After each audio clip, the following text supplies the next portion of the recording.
আসসালামু আলাইকুম রহমাতুল্লাহি বারাকাতু। আপনাদের জন্য রমজান মাসে 5 মিনিটে ফুড কাস্টার্ড রেসিপি বানিয়ে দেখাচ্ছি। প্রথমে একটি পাত্রে 2 কাপ দুধ নিয়ে ওই দুধটি কম আছে 5 মিনিট জাল করে নেবেন। তারপর দুধের মধ্যে 3-4 চামচ চিনি দেবেন।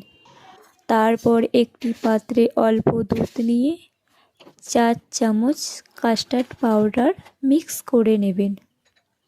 তারপর ওই দুধের আস্তে আস্তে কাস্টার্ড পাউডারটি ঢেলে নেবেন।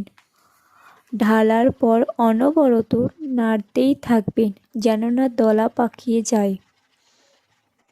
ওই মিশ্রণটি হওয়ার পর একটি পাত্রে ঢেলে নেবেন। তারপর মিশ্রণটি একটু ঠান্ডা করে নেবেন। তারপর একে একে ফল কাটাগুলি দিয়ে দেবেন।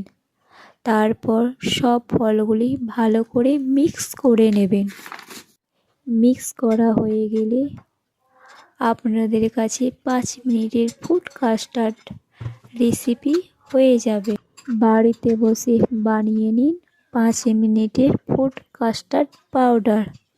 কেমন হয়েছে বলবেন কমেন্ট করে।